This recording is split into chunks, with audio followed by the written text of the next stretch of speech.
Chẳng à, nâng cần là chẳng lựa chừng là tôi nâng gần ta từ bốn nó những cái áp sóc cái nào bà con chả đã bây hùi bị cái áp sóc với vụ bà đòi ní hai cái chụp ảnh hả đây bà con chả thầm mình chẳng nó xạ là bài mà xạ krương nhến cứ tư tầm mòn cứ hai lên màu bên này hay còn tại chẳng ăn cầm nạp muối bao lục rùa kẹp đẹp trăng tẹt tôn là nương rương tuần phun nó là bông sấy lục rùa kẹp có thể xây trong chuyện này nó bự ha có thể xây thành chè con sấy ớ trời chia mình nút mình pro mát chia sấy chát che pro má mưa cạch cà con sấy ớ trời chia mình nút tuần chả ra tai giang ná xôm sấy móng công tuần sòi cầm nạp đi bự chẳng lời ní đó tạm bật tới huông màu này từ từ sập tới hai tài lời ní dương từ từ bột bò sạch bị khẳng cái bầm tịch tới cho tu được sập ngày ní lấy tu sập ngày ní miền pi bờ pón cứ lấy zone đập rám pram pi sa muối pram muối zone pi hai năng bờ pón muối tiết cứ zone đập muối pram bay chật pram muối chật pi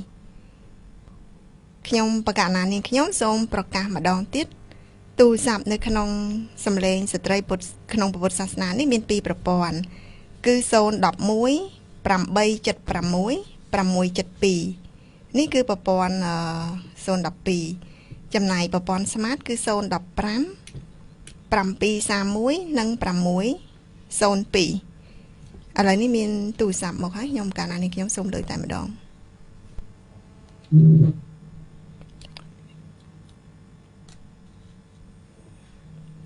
ជំរាបសួរពីកម្មវិធីស្ត្រីក្នុងព្រះពុទ្ធសាសនាចាខ្ញុំករណាសូមជំរាបសួរអ្នកមីងពូនចាជំរាបសួរចាតាំងពីដំបូងរហូតមកដល់ចប់គឺខ្ញុំករណានឹងមានខ្ញុំបានស្ដាប់ពីរស់រហូតដល់ស្រក់អូសាធុចាអ្នកមីងវាដូចថាវាត្រូវនឹងមនុស្សឥឡូវហ្នឹងគឺវាអញ្ចឹងឯងកណាខ្ញុំកណាមានខ្ញុំបានស្ដាប់មានខ្ញុំសប្បាយចិត្តណាស់កណាហើយកន្លងមកក៏មានខ្ញុំបានធ្វើចិត្តបានដោយបរិបូរណ៍ដែរខ្ញុំបានសង្រួមចិត្តនាងខ្ញុំបានក្នុងគ្រួសារបានច្រើនដូច្នេះខ្ញុំសូមជូនពរឲ្យស្ត្រីទាំងអស់ឲ្យបានធ្វើចិត្តដូចជាព្រះករុណានិងបងប្អូននិងបងប្អូនស្រីដែលបាននិយាយមកនេះនឹងមានពុទ្ធិកានេះសូមឲ្យបងស្រីប្អូនស្រីព្រមជាទីបំផុតគឺក្មួយព្រោះសម័យឥឡូវនេះគេពិបាកនិយាយគ្នាណាស់និយាយទៅគេមិនសូវស្ដាប់ទេដូច្នេះនាងខ្ញុំនិងខ្ញុំបកករណាសូមមានចិត្តត្រេកអរនិងសប្បាយចិត្តព្រោះខ្ញុំបានស្ដាប់នៅប៉ុស 96.7 ហ្នឹងគឺសឹងតែ24ម៉ោងតែម្ដងសាធុចាដូច្នេះខ្ញុំធ្វើសង្រួមចិត្តនាងខ្ញុំបានច្រើនគឺ100បាន60ទៅ70%ហើយខ្ញុំរំលះចោលនៅទោសៈមោហៈព្រមទាំងមីនះដូច្នេះខ្ញុំសូមជូនពរដល់ញាតិមិត្តទាំងអស់បងប្រុសបងស្រីព្រមទាំងក្មួយទាំងអស់ឲ្យបានធ្វើចិត្តដូចព្រះពុទ្ធដីការបស់ព្រះអង្គលោកមានពុទ្ធដីកានិងប្អូនស្រីដែលបានមានប្រសាសន៍នេះឲ្យបានច្រើនតទៅមុខទៀតហើយសូមជូនពរប្រគុណជាម្ចាស់នៅក្នុងបន្ទប់ផ្សាយព្រមទាំងប្អូនស្រីទាំងពីរហ្នឹងឲ្យមានអាយុយឺនយូរសូមជូនពរឲ្យបានសុខឲ្យមានជានីដើម្បីកសាងពុទ្ធសាសនាតទៅមុខទៀតចាខ្ញុំកណាសូមក្រាបថ្វាយគុំមានសូមជម្រាបលាបងប្អូនទាំងពីរសូមអរគុណសាធុអ្នកមីងគឺជាស្ត្រីឆ្នើមម្នាក់ខ្ញុំបកណានេះខ្ញុំតែងតែកោតសរសើរគាត់ក្នុងការធ្វើបុណ្យក៏ដូចជាក្នុងក្រុមគ្រួសារឥឡូវនេះឃើញចៅគាត់ទូចចេះសូត្រធម៌ចេះអីក្រុមគ្រួសារមហាបាសិកាវិសាខាមួយទៀតខ្ញុំបកណានេះខ្ញុំសូមលើកដាច់បាត់ហើយអំបញ្ញមិញនៅពេលដែលយើងជាប់ទូរស័ព្ទមួយទៅមានទូរស័ព្ទជាច្រើនដែលខចូលក្នុងប្រព័ន្ធផ្សេងឥឡូវខ្ញុំបកណានេះខ្ញុំសូមលើកតែម្ដង ពីកម្មវិធីស្ត្រីក្នុងព្រះពុទ្ធសាសនាសូមជម្រាបសួរ សូមជម្រាបសួរអ្នកគ្រូទាំងពីរហើយសូមនមស្ការ ចាសូមជម្រាបសួរចា ចាលោកខលពីខាងណាមកដែរ អើយខ្ញុំបងតារោខលពីខេត្តព្រៃវែងទេអ្នកគ្រូ អូបងប្រុសតារ៉ូបានចូលសឹងតែរាល់កັບសប្តាហ៍នៅក្នុងកម្មវិធីយើងឥឡូវបងស្រីមានបងប្រុសមានបញ្ហាអីដែរបងប្រុសតារ៉ូ អ្នកគ្រូខ្ញុំសូមចូលរួមបន្តិច អូខេសូមអញ្ជើញ ចង់និយាយអំពីស្វាមីនេះអ្នកគ្រូហ្នឹងតាមការយល់ឃើញខ្ញុំអ្នកគ្រូ ចា ចំពោះការបើសិនជាស្វាមីបើសិនជាផឹកស្រាហើយប្រើអំពើហិង្សាចង់លើកហ្នឹងការយល់ឃើញរបស់ខ្ញុំគឺបើយើងចង់កែប្រែគាត់យើងទៀតស្ដីទីមួយយើងត្រូវមានចិត្តថារីរកថាមូលហេតុអីបានជាប្តីយើងទៅផឹកស្រាអញ្ចឹងហើយមកវិញមានការប្រាប់អំពើហិង្សាអ្នកដៃមកខាងវាលីលុះត្រាតែយើងនឹងមានរឿងអីដែរអញ្ចឹងយើងត្រូវមានវិធីត្រូវមានចំណុចមួយគឺសម្ដីយើងត្រូវនិយាយលួងលោមដោយទីសម្ដីតែមលហែមមិនប្រើពីអត្ថរសប៉ុន្តែបើយើងកែប្រែមិនបានធ្វើមិនបានទេយើងត្រូវមានវិធានការមួយយ៉ាងច្បាស់លាស់គឺការសូមឲ្យអ្នកចិត្តខាងឬក៏ពុកម្ដាយក្មេកឬក៏អ្នកណាមួយដែលគាត់ចេះដឹងនឹងអាចជួយឲ្យពួកគាត់និយាយដើម្បីអាចកែប្រែមកវិញបានអញ្ចឹងអ្នកគ្រូ ចា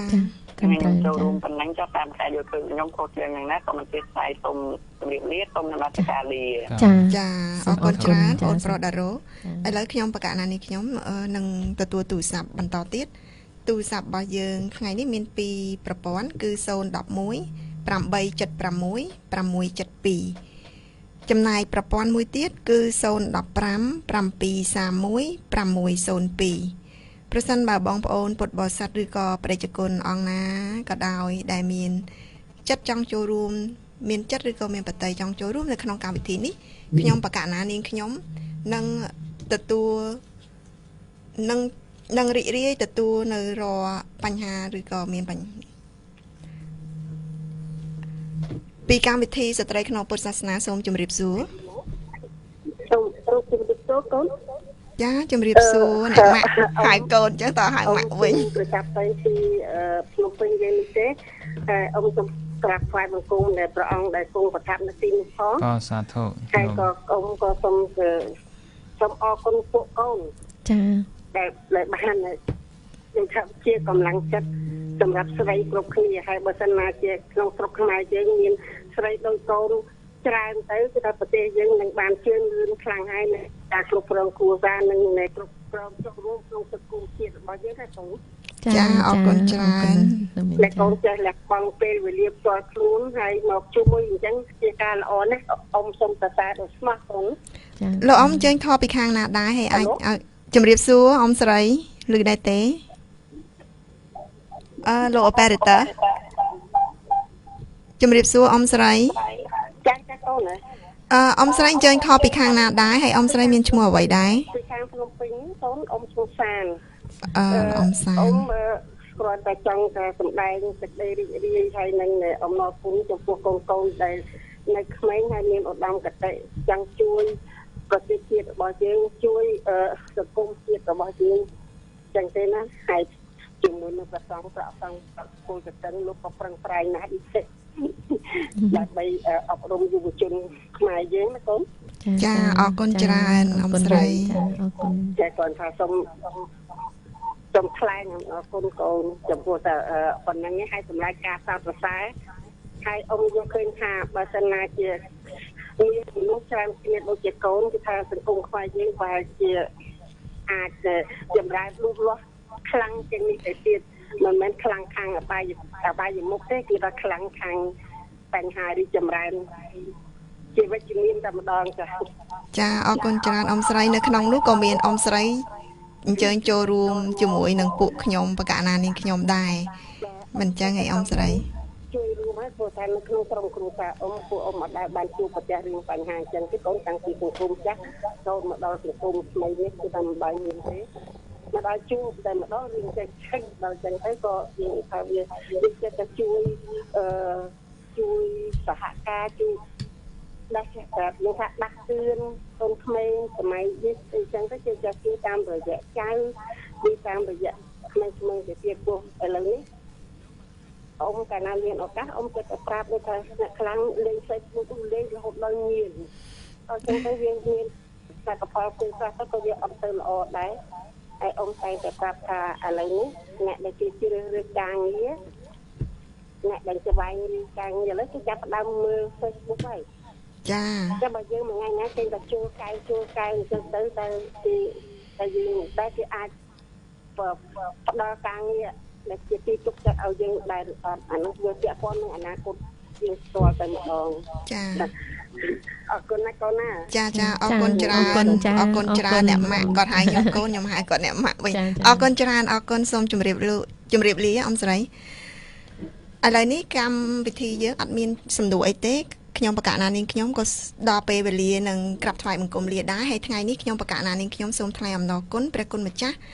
ដែលបាននិមន្តចូលរួមកម្មវិធីស្ត្រីក្នុងពុទ្ធសាសនាហើយក៏សូមអរគុណចំពោះបងស្រីសុធារាដែលបានផ្ដល់ពេលវេលាដ៏មានតម្លៃដើម្បីចូលរួមកម្មវិធីថ្ងៃនេះហើយក៏សូមលើកបុណ្យកុសលដែលកើតឡើងពីធម្មទាននេះប្រគេននឹងជូនដល់ព្រះគុណម្ចាស់